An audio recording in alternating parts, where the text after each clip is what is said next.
कभी कभी ऐसा होता है ना कि बैठे बैठे अचानक से लगे कि पूरी दुनिया ही घूम रही है।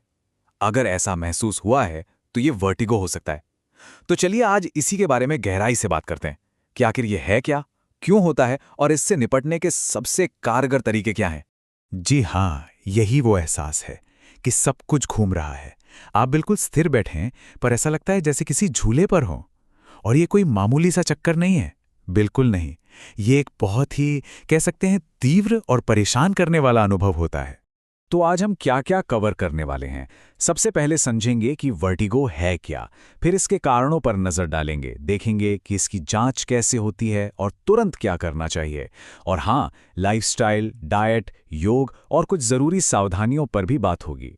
तो चलिए शुरू करते हैं सबसे पहले सवाल से कि आखिर ये वर्टिगो है क्या चीज। देखिए, सीधे शब्दों में कहें तो वर्टिगो एक तरह का धोखा है, गति का धोखा। इसमें इंसान को महसूस होता है कि या तो वो खुद घूम रहा है या फिर उसके चारों ओर की हर चीज घूम रही है। इसका कनेक्शन ना ज्यादातर हमारे अंदरूनी कान से होता है, जो हमारे शरीर का बैलेंस कंट्रोल करता है। कभी कभी ये दिमाग से भी जुड़ा हो सकता है। और बात सिर्फ दुनिया घूमने तक ही नहीं रहती। इसके साथ साथ और भी कई लक्षण दिख सकते हैं, जैसे बैलेंस बिगड़ जाना, जी मिचलाना, उल्टी आना। कुछ लोगों को तो कानों में अजीब सी घंटी बजने लगती है या फिर सुनने में भी दिक्कत आने लगती है। ऐसा इसलिए क्योंकि हमारे कान का बैलेंस और सुनने वाला सिस्टम, ये दोनों आपस में जुड़े हुए हैं। अच्छा, अब सवाल उठता है कि ये होता क्यों है। देखिए, वर्टिगो का कोई एक सिंगल कारण नहीं है। इसके पीछे कई वजह हो सकती हैं और सही इलाज के लिए इन वजहों को समझना बहुत बहुत जरूरी है।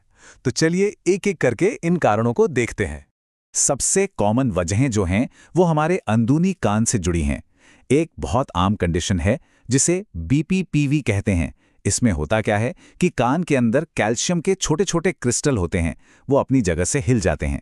इसके अलावा कान में कोई इन्फेक्शन हो जाए या फिर कान के अंदर जो फ्लूइड होता है उसका बैलेंस बिगड़ जाए तो भी वर्टिगो हो सकता है। और जानते हैं, हमारी आजकल की जो लाइफस्टाइल है ना, वो भी एक बहुत बड़ी वजह है। नींद पूरी ना होना, घंटों तक मोबाइल या लैपटॉप की स्क्रीन देखते रहना, लंबा सफर करना और सबसे बढ़कर स्ट्रेस और टेंशन, ये सब मिलकर हमारे बैलेंस सिस्टम की बैंड बजा देते और वर्टिगो को बुलावा देते। कई बार वजह कुछ मेडिकल कंडीशंस भी होती हैं, जैसे ब्लड प्रेशर का एकदम से कम या ज्यादा हो जाना, ब्लड शुगर का लेवल गिरना, माइग्रेन का दर्द, यहाँ तक कि विटामिन B12 की कमी या सर्वाइकल स्पॉन्डिलोसिस भी वर्टिगो की जड़ में हो सकता है। और हाँ, पारंपरिक चिकित्सा तो ये भी मानती है कि अगर पेट ठीक नहीं है, पाचन खराब है, गैस बन रही है, तो इसका असर भी शरीर के बैलेंस पर पड़ता है। तो जब कारण इतने सारे हैं तो पता कैसे चले कि असली वजह क्या है। और सबसे जरूरी सवाल, अगर किसी को वर्टिगो का अटैक आ जाए तो उस वक्त तुरंत क्या करना चाहिए। चलिए अब इस पर बात करते हैं।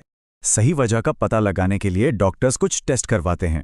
इसमें कुछ बेसिक टेस्ट होते हैं, जैसे blood pressure, sugar, vitamin B12 वगैरह। फिर कान और बैलेंस से जुड़े टेस्ट होते हैं, जैसे ऑडियोमेट्री, जिससे सुनने की क्षमता जांची जाती है। और एक VNG टेस्ट होता है, जिसमें आंखों की मूवमेंट से बैलेंस को चेक किया जाता है। अगर मामला ज्यादा गंभीर लगे तो फिर CT स्कैन या MRI भी कराना पड़ सकता है, ताकि ये देखा जा सके कि दिमाग में तो कोई प्रॉब्लम नहीं है। अगर कभी वर्टिगो का अटैक आए तो सबसे पहली चीज है, घबराना नहीं है। शांति से तुरंत कहीं बैठ जाएं या लेट जाएं। अपने सिर को ज्यादा हिलाएं डुलाएं नहीं और आंखें बंद कर लें। कोशिश करें कि तेज रोशनी और शोर शराबे से दूर रहें। और बस धीरे धीरे गहरी सांसें लें, इससे काफी आराम मिलेगा। देखिए, वर्टिगो का मैनेजमेंट सिर्फ दवाइयों का खेल नहीं है। असल में हमारी रोज की आदतें और हमारा खान पान, ये सब इसे कंट्रोल करने और रोकने में बहुत बड़ा रोल प्ले करते हैं। तो इससे बचने के लिए क्या कर सकते हैं? कुछ बहुत ही आसान लेकिन असरदार बातें हैं। दिन भर में खूब पानी पिएं, रोज 7 से 8 घंटे की नींद जरूर लें, मेडिटेशन से तनाव को दूर रखें और चाय, कॉफी, अल्कोहल जैसी चीजों को थोड़ा कम कर दें। और हाँ, बैठने उठने का तरीका, मतलब अपना पोस्चर सही रखें, खासकर जब आप फोन या कंप्यूटर पर काम कर रहे हों। एक बहुत पुरानी और गहरी बात है कि हमारा पाचन ही हमारे पूरे स्वास्थ्य की जड़ है। और ये बात वर्टिगो के मामले में भी बिल्कुल फिट बैठती है। जब हमारा डाइजेशन यानी पाचन सही रहता है तो शरीर में स्थिरता बनी रहती है। तो चलिए अब खाने पीने के कुछ गोल्डन रूल्स जान लेते हैं। हमेशा बैठकर और घूंट घूंट करके पानी पिएं। खाने को कम से कम 30-32 बार चबाएं। पैकेट वाले खाने और भारी डेयरी प्रोडक्ट से बचें। ताज़े फल दोपहर से पहले खाएं और सादे नमक की जगह सेंधा नमक इस्तेमाल करें। एक और बहुत अच्छी आदत है ज़मीन पर पालथी मारकर खाना। इससे पाचन बहुत अच्छा होता है। लाइफस्टाइल और डाइट की बात तो हो गई। अब आगे बढ़ते हैं और बात करते हैं कुछ समग्र उपचारों और योग की, जो इन बदलावों के साथ मिलकर वर्टिगो को मैनेज करने में कमाल का काम कर सकते हैं।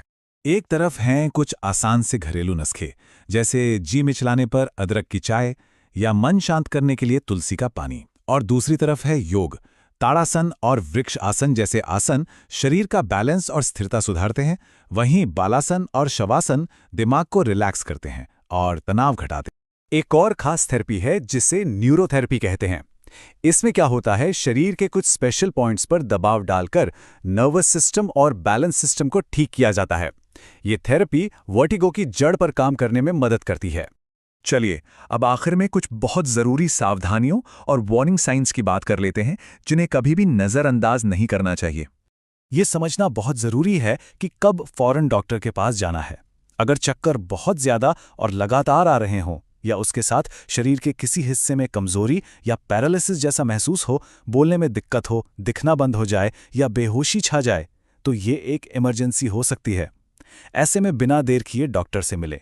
तो कुल मिलाकर बात यह है कि वर्टिगो एक ऐसी कंडीशन है जिसे मैनेज किया जा सकता है, बिल्कुल किया जा सकता है। बस ज़रूरत है एक सही अप्रोच की, जिसमें सही डायग्नोसिस हो, लाइफस्टाइल में सुधार हो, खाने पीने का अनुशासन हो और होलिस्टिक थेरेपीज़ का साथ हो। इन सब से मिलकर बैलेंस को वापस पाया जा सकता है और ज़िंदगी को बेहतर बनाया जा सकता है।